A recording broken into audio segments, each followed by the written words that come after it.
you for speaking to France 24, Dr. Robinson.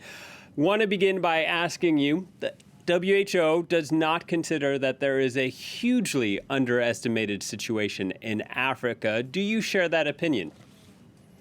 Well, I'm not a medical expert per se, but what I would say is that we're seeing increasing instances of what reports of mystery deaths or excess deaths. We've seen that. You touched on South Africa. We've seen huge numbers of deaths above normal in a given month. We can't attribute it all to COVID, but we're definitely getting the sense that probably a considerable portion. We've seen in Nigeria as well, in states like Kano and other places, significant increases in above normal death rates per month. So, and I think the testing deficiencies, which you've touched on, mean that in most cases across the region, we're looking at the numbers of official tests and the official infections with a large degree of skepticism. Now, with this pandemic, there's also been political tension. This pandemic has exposed inequality in many parts of the world, something already rife in Sub-Saharan Africa. How are governments there and the people handling the massive economic impact while also trying to ensure health protocols? It varies across the region. I think in the initial stages of the pandemic, a number of governments acted quite effectively, or at least relatively so. That didn't have adequate social safety nets, we did see the emergence of some measures to help the poor. So in Nigeria, where you wouldn't have extensive systems, we saw the emergence of cash transfer programs and other schemes like that. We've seen things like that in Ghana and elsewhere. But the scale of the economic disruption is going to be incredibly severe, the greatest for a generation. And I suppose there's only so much that some of these governments can do. And then there's also the added issue of long-standing problems we have in terms of corruption, state capacity, resources.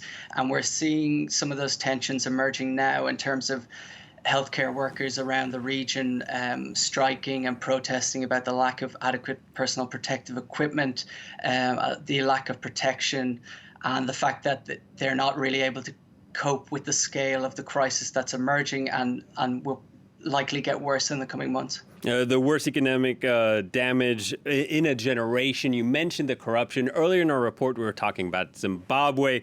There are fears that some governments might use this pandemic as an opportunity to seize or consolidate power. How valid is that fear?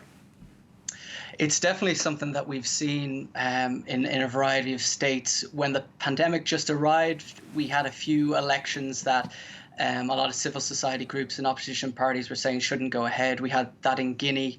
And what we're going to see across Africa and probably globally as well is we're going to see contrasting tensions between governments who might try and exploit the pandemic to push through an election when they know that the international community, for instance, will be potentially less eyes on them, less international observers, given various social distancing protocols and regulations. So definitely in terms of authoritarianism across the region, a number of states are going to exploit that. They're going to use the various state of emergencies that they have in play now to get away with measures that perhaps they would have been under more scrutiny for before. I was wondering if you could help us, give us a picture of how things are on the ground. In addition to the poor infrastructure and the lack of testing, there's also this social stigma, isn't there? How are healthcare workers trying to overcome that?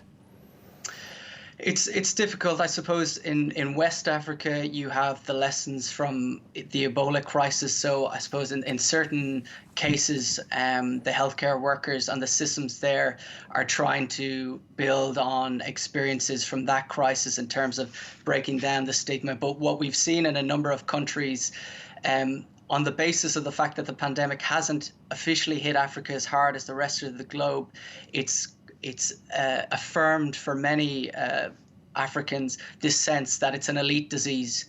And that kind of fit in with the narrative of the fact that initially, at least, a lot of the infections were coming from people coming back from abroad on holiday, and this idea that perhaps ordinary Africans weren't as effective.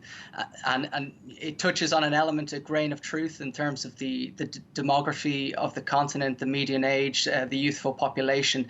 But it's obviously a worrying situation. And there's also the stigma more generally about whether if you are COVID-19 positive and getting by getting by this problem, and it's a more long-standing problem in terms of stigmatization and disease and improving relations within the community. And there's also the added factor, which you've probably touched on before, is the fears about other diseases and setbacks in the coming months and over the medium to long term in terms of HIV, TB, malaria, and the gains that have been made in recent years could unfortunately be undone when we see disruptions to provision for these other ailments. We have to leave it there. Thank you very much for your time and your analysis. Jason Robinson from Oxford Analytica.